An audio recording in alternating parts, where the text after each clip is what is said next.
Hey, it's your girl, Carla Renata, aka the Curvy Film Critic, and welcome back to another edition of the Curvy Film Critic with who? Carla Renata.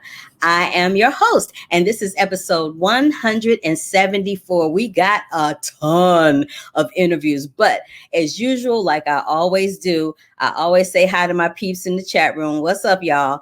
And I always tell you what I did last week. But before I get into that, let me tell you to click that bell for notifications. Give me a big old thumbs up to let me know you were here, and subscribe to the channel because you never know who you might see here. Like today, you're going to see Matt Damon. And if you had subscribed to the channel, you would already know that you was going to see Matt Damon. I'm just saying.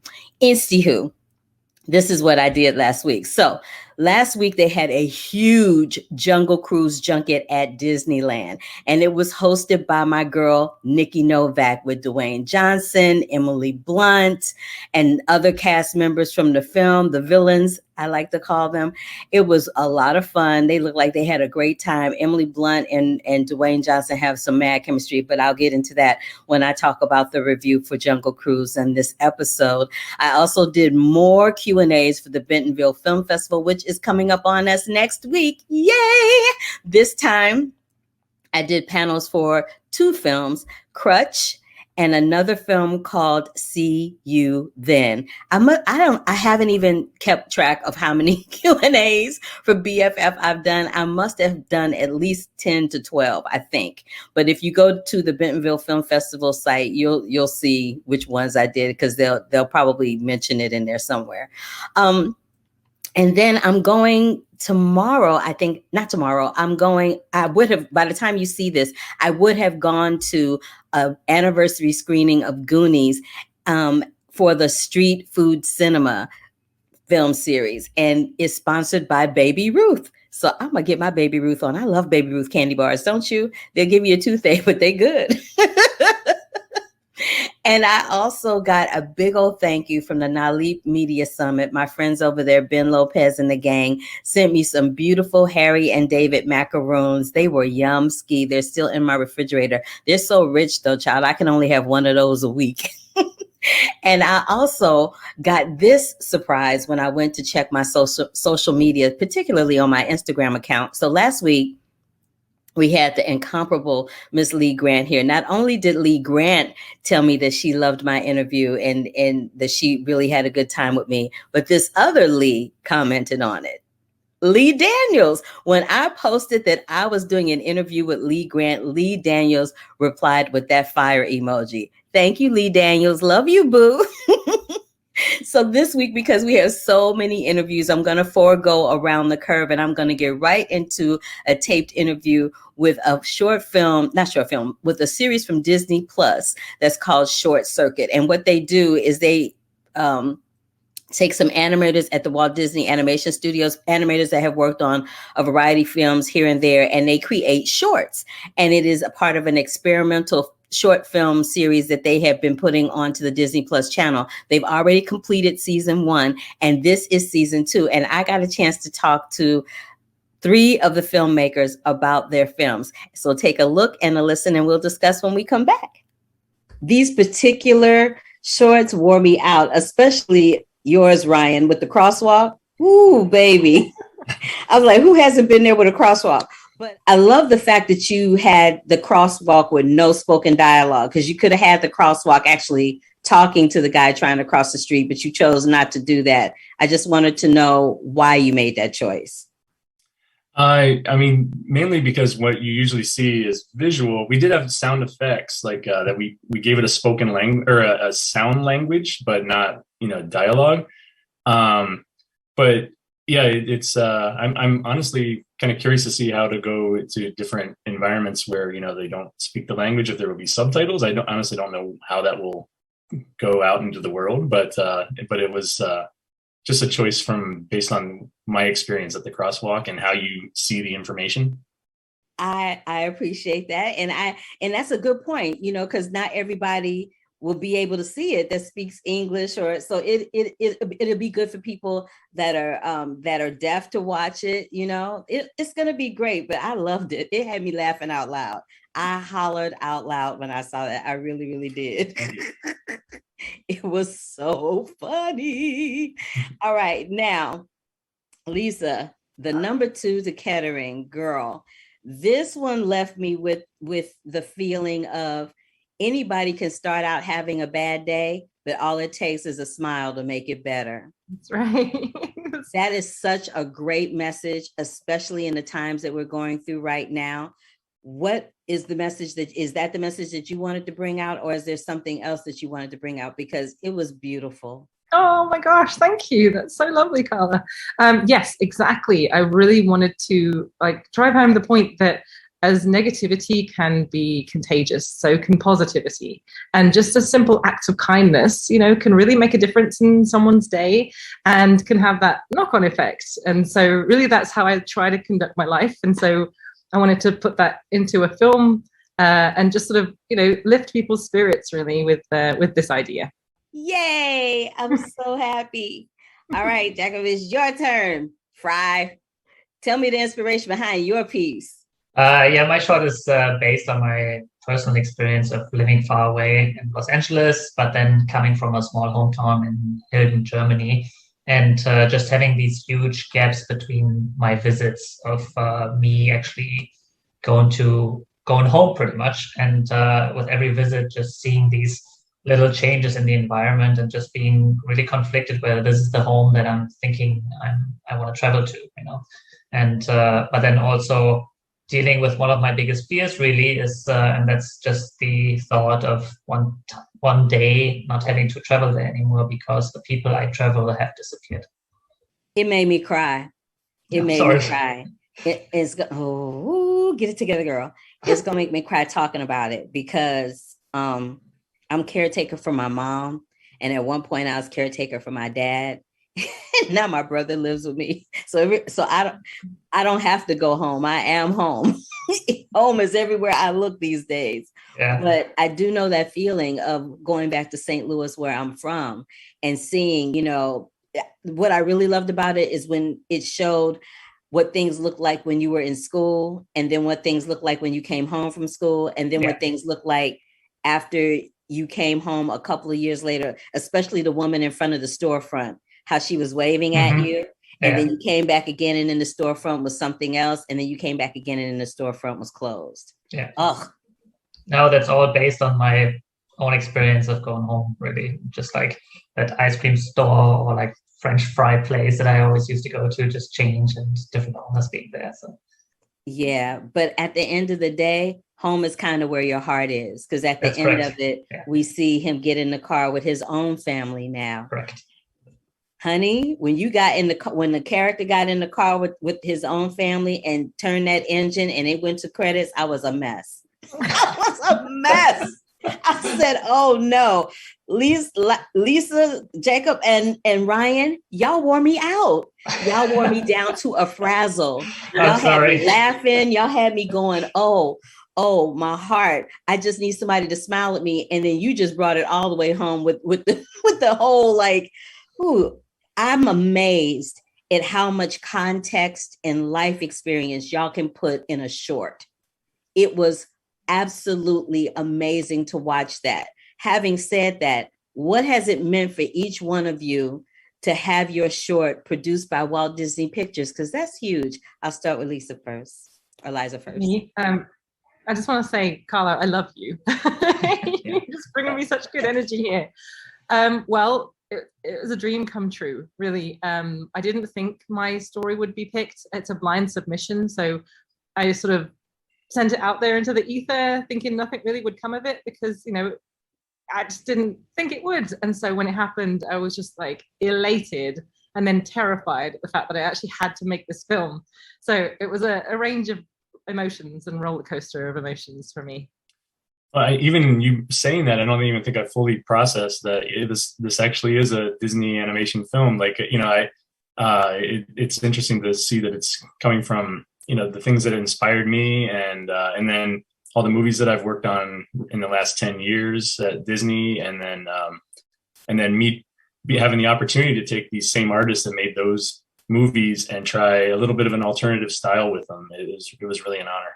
it's this roller coaster ride of emotions when you're really excited that your idea got picked, but then the next thing you're like, oh my God, what do I do now? I really gotta like use my time and really show what I could do. And it's something that you're really excited about becomes then daunting. And then it's just like this joyful experience working with everyone on these short films. But yeah, I mean, it's a great honor because I mean, we've all grown up with watching Disney movies, and now being part of that catalog and all these other films that you just grow up with is very, very bizarre. What's the one memory in engulfing yourselves into this dream come true project that you will always walk away from it, and that will be the one thing that'll sit and live in your heart forever? I hadn't been back to the lot for a long time, and I got to walk into this giant building that has the dwarfs. I don't know if you've ever been on the lot or can see it. Oh yeah, I've been there. Yeah, but that was even my first time being in that building, and I finished up the short and then walked out, and there's just no one on the campus, which is an odd feeling. And then I just stood amongst all the legacy handprints that are there, and it was just a really, really sentimental feeling and emotional feeling for me. I think what I always take away will be the stories from the people that have worked on the project, because a lot of people actually came forward and shared with me their experience of going home or their experience of losing their loved ones. And there were so many emotional, very private stories that I think I'll cherish forever. And it made the project itself such a cool experience because everybody was contributing because they were so invested with the emotional core of this short. And my girl, and let me just say thank you for what you said about me. I appreciate you. Oh, likewise. Well, the whole time I was directing, I was pregnant. And so there were some enhanced emotions, I'm going to say. But there was this one time I got the music, the score from Tom Howell. He sent it over and I got to listen to it whilst watching my film. And it brought me to tears. And Sergi, one of the modelers, came in to just ask me a question. And I turned to him and I was just like, tears streaming down my face. He was like, oh, I'm sorry. I was like, no, it's just the score. So you weren't smiley that day. Well, that is my time, y'all. Thank you so very much for sharing your thoughts and your creative juices regarding these projects. They were really quite stellar. Thank you so much. Thanks for having us. It was a pleasure. All right, bye. Bye-bye. When I tell you I ran the gamut of emotions with those shorts, I kid you not. So check them out when they come on Disney Plus on August 4th. And then I'll have 2 other of the filmmakers with me next week. All right, so let me talk about Jungle Cruise. Jungle Cruise is based on a ride that is at Disneyland, and I believe they might have one at Disney World, or it might be in both places. I'm not quite sure. But they meaning Disney, decided that they're going to take this concept of this ride in the parks and turn it into a feature film. It's directed by Jaime Collet-Serra, and it stars Emily Blunt and Dwayne Johnson. Dwayne Johnson as a river captain who is telling like these Shecky Green kind of jokes is pure comedy. It made me laugh out loud. The chemistry between Emily Blunt and Dwayne Johnson is great. Like, I need for them to have like a romantic comedy, all the way over to the side away from Jungle Cruise. Because when I tell you, what's going on with my hair? Oh, I got distracted by myself. Let's see what's happening. There we go. When I tell you their chemistry is palpable and is so much fun to watch, it's fun to watch. Dwayne has this epic entrance on this rope. Emily Blunt has this epic entrance scene where she's rolling around on a ladder, and it's just action-packed from beginning to end. It's a love story. That's what Jungle Cruise is. It's a love story that they have put into the world of this film that's being made of the premise from a ride at Disneyland. But it's high on action and low on substance, in my opinion. And they also, Dwayne has this pet cougar that plays ball. That's all you need to know. But it's fun. Kids are going to love it. It's a nice little cute family film. Again, it is streaming right now on Disney Plus. It is called Jungle Cruise. Now, there is a TV series that is streaming on Apple TV Plus called Schmigadoon, which is kind of a play on words. It's like there was an old musical called Brigadoon. So everything about it gives you that Brigadoon feel, but they're calling it Schmigadoon, which makes me laugh out loud.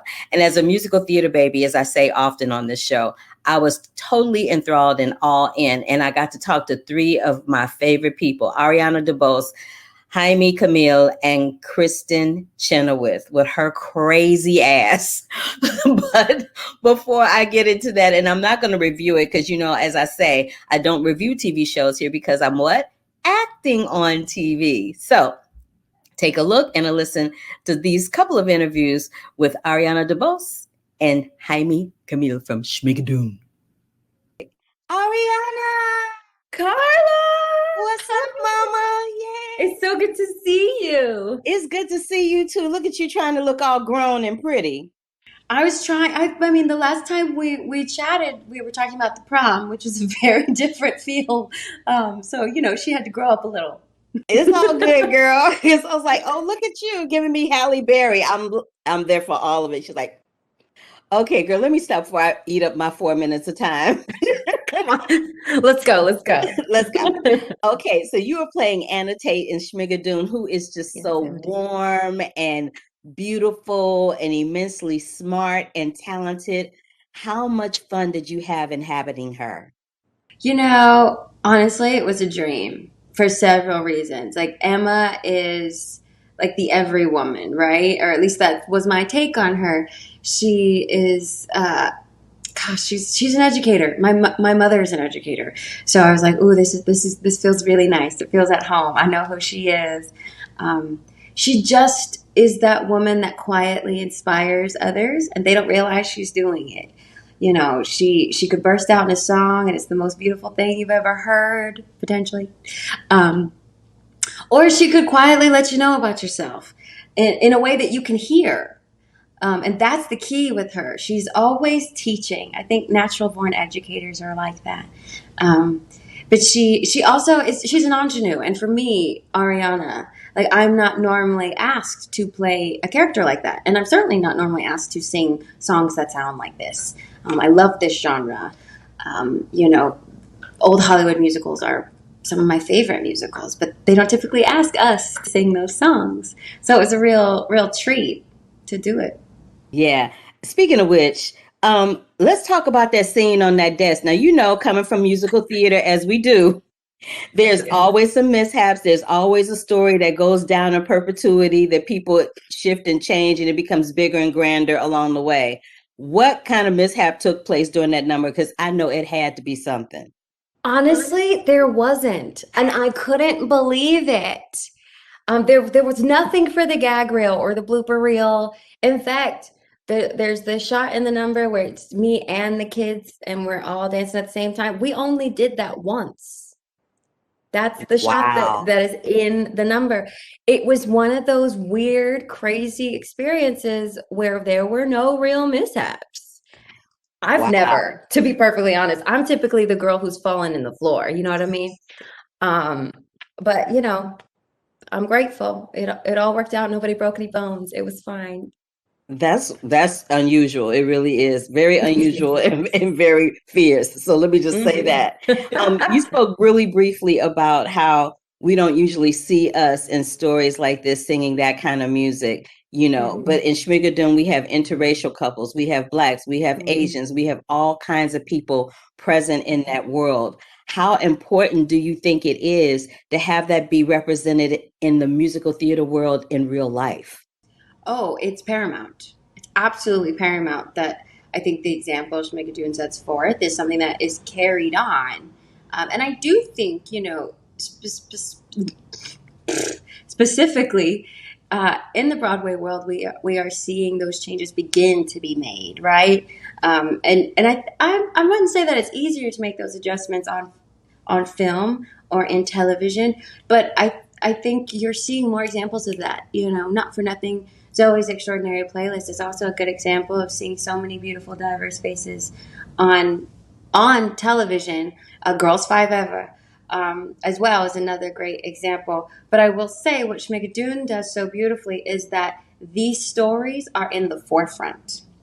And that's the difference. It's like Emma Tate is embodied by someone who looks like me and gets to stand on zero and tell her story. Anne Harada plays Mrs. Menlove. She gets to stand on zero and tell her story. I think that's really important, to see more of these faces, to normalize the fact that we're all human and all these stories matter, right? It's not just the one type of story, it's all the stories. And that's really exciting to be a part of something that is doing it so seamlessly and so effortlessly. Because it's not a thing in Schmigadoon. It's not a thing. No, absolutely. And I couldn't have wrapped this up better. You tied it up into a nice little bow for me. I'm looking forward to seeing and talking to you for West Side Story. Congratulations on everything thus far. You're so gifted and talented and beautiful. I wish nothing but the best for you. Thank you so much, Carla. And I look forward to talking to you too. We'll see you soon. Bye, girl. Bye. Oh my God, Carla, you're amazing. Oh, so are you, bruh. I saw you in Schmigadoon. You are so fabulous and so handsome and so yummy. But Oh, thank you. yes, we do have a little thing in common. We have both sung with Cuban legends. I used to sing backup for Tito Puente. Oh my God! I did a proof of concept for a show here in Los Angeles. Who was my band? Who was in charge of my band? Sheila E. Shut up.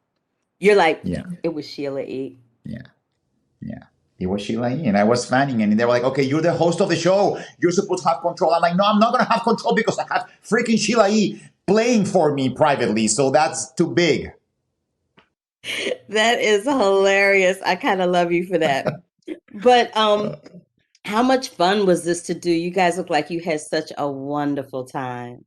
Carla, it was a gift from God or the universe. Some projects you work on some, and then some land from the heavens. And that was Schmigadoon for me. It's such a beautiful show. You don't have to be a theater geek to enjoy the show. I just had a guy from iHeart saying, but I've never been to a Broadway show in my life, and I really, really enjoy the show from beginning to end. I love the fact that Keegan makes fun of musicals actually throughout the whole series. And then the beautiful, the last episode where everybody's just crying their eyes out. It's just gorgeous. But finally, this Friday, Doug Lopez and Ariana Debose's character, we start to play more strongly in the show, episode 4, 5, and 6, because we represent the love triangle between the main couple. And as you noticed, all the Schmigadoonians, we are like a mirror to the main characters, like challenges and faults of personality, if you want to say it that way. But and I love that. I love about the show. It's on top of the musical and the amazing choreography and the singing and the dancing and whatever. There's a lot of layers that the show offers. Dramatic layers of why the characters exist and all the challenges they need to overcome. Yes. Oh, thank you for breaking that down. I appreciate you.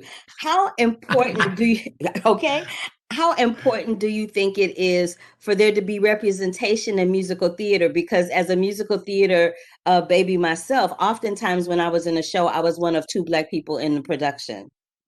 Yeah, it's horrible, right? And it's that's only welcome. I'm from Mexico City, and it's like to check the box, right? We need to check the diversity box. And that's what I love about the show. The colorblind casting it's beyond belief. Like you see all shapes, forms, sizes, colors, demographics on the ensemble and on the cast. And I think that's a great job that they did. And it's the world. That's the world we live in. Whoever thinks we live in a different world, it's delusional, basically. Right, Carla, don't make me go into a politic comment, please, because I No, I'm not. But just to close it out, I just want you to sing "Suddenly" to me in Espanol. I don't wait. I dub myself in Spanish. No, but just the word "suddenly," not the whole song. De repente. Okay. De repente me olvidé de todo. Y tú. Yes. I don't know. That was enough, honey. That was enough. Oh, Jaime, thank you so much for giving me this time this morning. You were wonderful. Carla, you are the best. You are a ray of sunshine. Please come live in my house. You're more than welcome. Let's just be roomies. Okay, I'm gonna take you up on that. Wink, wink. Cool. Bye. Bye. Now, he shouldn't have said that to me because I'm like, I might have to contemplate that offer. Anyway, please check out episodes 4, 5, and 6. They are, episode 4 this week, and 5 and 6 haven't aired yet, but definitely episode 4 because you'll see some things happening in that. All right. So we got one more from Schmigadoon, but before we get into that, let me tell you about a film that dropped called 9 Days. I saw this during a film festival earlier this year, or maybe it was last year. It's been a while. The years are starting to meld together. But anyway, it's directed by Edson Oda. It stars Winston Duke and Zazie Beetz, and it's for Sony Pictures Classic. And it basically deals with what would you do if you woke up one day and you were given the opportunity to be completely reborn, a chance to start from scratch without a past and embark on a brand new adventure. That is what 9 Days is. It is weird as hell. It's giving me like that Clockwork Stanley Kubrick kind of vibe happening, but the performances of Winston Duke and Zazie Beetz are not to be played with. They are no joke. The final scene between the two of them where he spouts this very Shakespearean dialogue is the stuff the stars are made of, and it is a sight to behold. And Zazie Beetz is she has this pixie-ish kind of feminine wiles that makes her very beguiling and captivating and equally bright in her performance. So that is in theaters and streaming right now. It is called 9 Days, and it is produced by Sony Pictures Classic. Now, there is a... Oh my God, y'all. I have been flying through the show and I almost forgot about my girl, Kristin Chenoweth. She is in Schmigadoon too. And y'all know that name. She was Glinda in Wicked. She won the Tony for it. And she's always singing around the country somewhere, doing something with some orchestra somewhere. But I love me some Kristin, and we had a good tee. So take a look and a listen, and you're going to have a real good chuckle when you see this interview with me and Kristin Chenoweth. I'm Carla Renata, the Curvy Film Critic. Wherever you are, I love it. You look. Where are you? I'm at home. Is that a chair behind you? Yeah, no, it's a sofa. I want that. I want the whole thing. Kristin, you are. But it's my taste. Thank you. I can't stand you right now. Okay, wait. You either. I'm like, what? I see everything. I want the whole, like, I want the flowers. I want that thing on the wall. I want it all. I love it. It's my taste. I love you. You are so crazy as hell. Okay, wait, girl. We're going to eat up my time in my interview. Okay, let me ask you. I'm sorry. That's okay. So, did y'all film this? Y'all filmed this during COVID, didn't you? Yes. We filmed it before the vaccine. Look, so how did you keep your vocal chops during COVID? Because you weren't out doing your concerts or singing, on a consistent basis. She gets it. You get it. You get it. I know. You're the first person that asked me that. I asked for a treadmill for the 14-day quarantine in my room. When I made my deal with Apple, I said, can I just have that? Between that and watching 90 Day Fiancé and practicing my song over and over and over, that is a fact in what I did. Sad but true. I got on the treadmill and I did Tribulation as many times a day as I could. Wow. Speaking of Tribulation, how much fun did you have that? That was a lot of lyrics, and it had that Music Man thing happening. Okay, Carla. He told me, Sonnenfeld said, this is how he got me. He said, we're going to do it. You've got this 18-pager. It's a powder song. You'll do some opera, but we're going to do it in one take. And I was like my hair extension fell out. I was like, are you... You did that in one take? Yes, I did. Of course you did, because you're Kristin Chenoweth. Of course you did that. Of course you did that. Carla, I was a nervous wreck. And by the way, on Thanksgiving, I was like, Jesus, take the wheel, please. I cannot. How much fun was it? I can't. How much fun was it for you from Glinda? Because you usually play like really nice, sweet, wholesome girls. And baby, Miss Mildred was a lot. She suffered no fools gladly. She was like, no, and no, and no. I love you so much. I love you so much. I really wanted to go there, and Sonnenfeld said yes on the hair. Yes, I wanted the maniacal Joker lips. I used a lot of people that I may or not be related to. I held the Bible upside down. We may have had a former leader do that. I did a little things for myself to, first of all, the way I view Mildred, because I have to love even the villains, or I can't play them. I have to figure out how to love someone so unlovable. Right. And the way I did it was I looked at Dove Cameron's part, Betsy, and I thought Mildred used to be Betsy.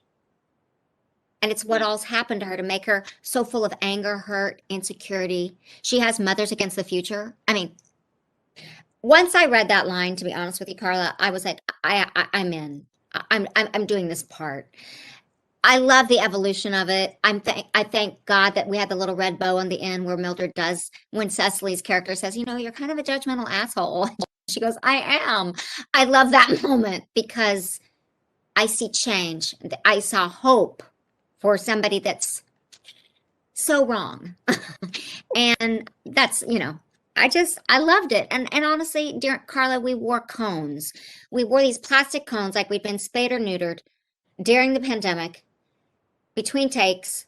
And I was so thankful that we had COVID tests every other day.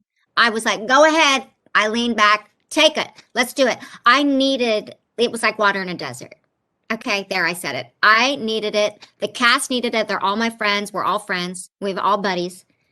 And we needed it. What can I say? We needed it. And I think the world is responding. The people that are responding to Schmigadoon are responding to it because we need it. Yes, we do. Kristin, that is my time. But girl, we got to catch up. I love talking to you. You too. Okay, wait. I just need to say something. Where are you living? Where is your home? Girl, I'm in LA. They gonna kill me. They're like, you gotta. I don't care. I do not care. Stalking. I like the whole setup. Okay, I like the furniture. I like the lighting. I like the makeup, the hair. I like the whole deal. There, I said it. Thank you, Mama. I will see you. You're welcome. I hope so. Because come on, this is a connection. Do I have to do any more? I like Carla. I hate you. Bye, Kristin. I can't stand. I'm laughing all over again. I can't stand Kristin Chenoweth. Side note, but in information, but FYI, but not really. Kristin Chenoweth and I met at an audition for Ragtime. Multiple auditions we had for Ragtime. Her for the lady on the swing, and her feet don't even touch the ground. And me for Sarah. I may look like a Sarah, but I don't sound like Sarah. I'm more like Sarah's friend. I'm so sarcastic and dry and wrong. So we would sit in the waiting room and talk and giggle about the fact that neither one of us would go get that job. Pure comedy. Thank you, Kristin. It's classic. Now, there is a film called Stillwater that's directed by Tom McCarthy. It's on Focus Features. It stars Matt Damon, Camil Cotton, and Lilu Siavad. I ran the interview with Tom last week and Camil last week. So you can catch those on my YouTube channel and see those in their entirety. I'm going to air the one with Matt today. But before I get into that, let me just tell you what this film is about. It's loosely based on the Amanda Knox story. And if you don't remember, Amanda Knox was a young American woman who had gone abroad to study, and she ended up being accused of murder and spent some time, not accused, but she was found guilty of murder and ended up spending a little time in jail for that. And through the course of different investigations, she was eventually released from prison. So it's loosely based on that. Earlier this week, Amanda Knox had some things to say about it. I'm not going to repeat that here. You can go on social media and check that out because I'm just here to talk about the movie, not comment on people's political stuff. So there's that. But that is the premise for this film. The scenes between Matt Damon, Camil, and Lilu are just perfection. Lilu Sivad is a little girl who I feel like inhabits an old person's soul. She's so, so grounded and wonderful in her work. And Matt Damon he's doing something that I've never really seen him do. And you'll hear what I have to say about that in our interview. But they got a 5-minute standing ovation at the Cannes Film Festival. And trust me, it was not without its merit. It deserved every second of that 5-minute standing ovation. Matt Damon's struggle as Bill Baker with his life, his daughter, and just the desire to be free is really complex within the confines of this film. There is a song that they use called Help Me Make It Through the Night, which is like his theme song as far as I'm concerned. You'll hear more about that in the interview. And I think that Matt Damon probably was really grounded and rooted into this character because he's a girl daddy. You know, the Matt Damon that we know from The Bourne Identity and his other films, he wasn't married yet. He didn't have children yet. This is a Matt Damon who's now a father, a husband, and has a bunch of girls in his house. So I think that helped him resonate with this character in a way that nothing else quite on earth could. I highly suggest you check it out. It is by Focus Features. It is called Stillwater. Now, there's another this is such a cute film. It's streaming on Netflix. It's called Vivo. Yay, I love Vivo. It's directed by Kurt D'Amico with a script by Chiara Alegria Hudes, who also did The Heights with Lin-Manuel Miranda, as well as the music by Alex Lacamoire, who also did the music for The Heights, Hamilton, so on and so forth. Lin-Manuel and Alex seem to collaborate quite a bit. But this is an animated project that is so incredibly cute. It's like a love letter to Cuba, and it deals with the unrequited love of this couple and how it eventually resolves itself. They also had, so it's like these two characters, Marta Sandoval and Andres, they are lovers and musical partners until Marta invites him to Miami for her retirement performance. He basically let her go so that she could become a star and let go of his love for her. Breaks my heart because it happens in real life, and I'm a sucker for romantic comedies. So they got Buena Vista Social Club star Juan D'Amatos to play Andres, do the voice of him, and he was absolutely fabulous. It takes place in Havana, Cuba. There's a moment cinematically animated wise where Vivo is catching a letter and crying, and it makes the fountain looks like it's tears. This is beautifully animated, I have to say, which is making Netflix give Disney a run for their money with this one. I also wanted to just throw this out there. I remember saying in my interview with Jaime that I sang back off of Tito Puente. I did sing back off of Tito Puente, and they used some of his music in this production. So I was like, oh yay, this is great. But I sang back off of Tito Puente like for one night, not throughout a whole career. I'm not that old, y'all. Okay, let's just put that out there. But check it out. It's called Vivo. It is streaming on Netflix. It's a great, great, wonderful story. Old is another one of M. Night Shyamalan's films. It is produced by Universal Pictures, and it's basically this medical experiment that's gone wrong on a tropical island where people age in a day. And he wrote it, he directed it, I believe he produced it as well. There are elements about it like the sound design and the cinematography and the way he uses his shots, which helps create the intensity for a thriller like this. But baby, at the end of the day, this just felt like a vacation that should have been cut short by a day. That's how I feel about Old. It's just that simple for me. It is in theaters right now. If you feel the same, reach out. Let me know on Twitter, Instagram, Facebook, YouTube here in the chat. Just let me know how you feel about it, because I already know how I feel about it and I just told you. So there's that. Now, for this interview with Matt Damon, I have had a crushy crush on Matt Damon for eons. So this was like a bucket list dream come true for me. So without further ado, take a look and a listen to this interview with my boy, Matt Damon, about his film Stillwater. Hey, Matt Damon. Hi, how you doing, Carla? I'm doing better now that I see you, brother. I've been a fan for a long time, and I feel like this was your best. I've seen every movie you've ever done in your entire life, and I feel like this was the culmination of all your performances in one. Thank you so much for saying that. I really appreciate it. Oh, dude, it's the truth.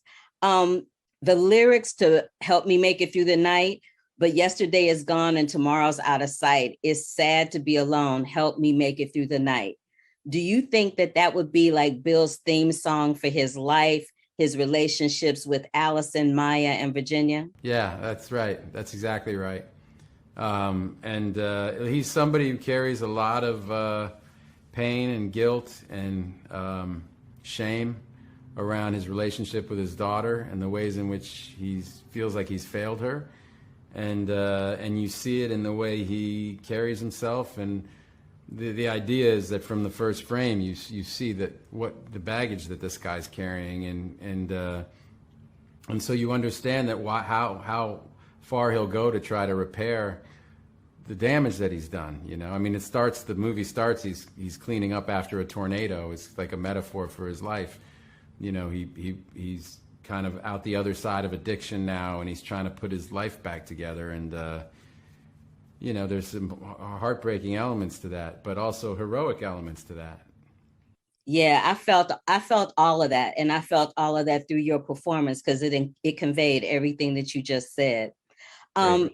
There's also a line that he says, where he says at the very end of the movie, he says, "It all looks different to me. I don't recognize it anymore." Yeah.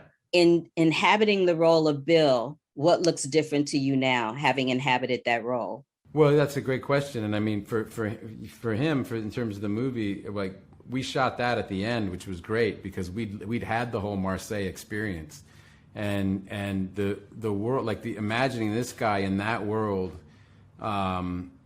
and how the world opens up, right? When you get out of your area and your little culture and go and get your mind expanded in the way that he does, and with these relationships, and he has this relationship with this woman and with her daughter that he couldn't have with his own daughter, and you know, the world doesn't look the same to him and never will again. And I find, as heartbreaking as that is, given what he's lost at the end of the movie, I think there's a lot of hope in it, because you know that he's going to re-engage with the world with different understanding and different expectations. Now he's a different guy. He's grown. He's evolved, which is all any of us can hope and for ourselves. And I mean, I don't think anybody arrived here as a finished product. I think that's the point. No.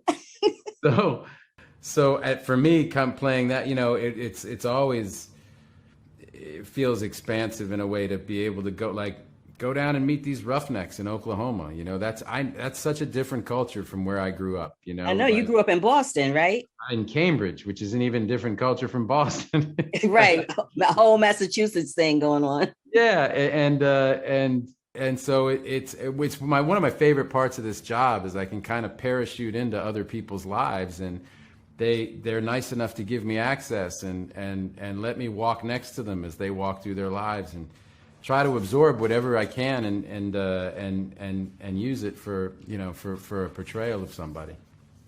Well, you parachuted into our lives and into our hearts with this performance of Bill Baker in Stillwater. Thank you so much for your time. And you heard it here first, dude. I see nominations. I'm just saying. Thank you so much. I really appreciate what you said. It means the world. My pleasure. Bye now. All right. Bye-bye. How much did you love that? Because I kind of really love that.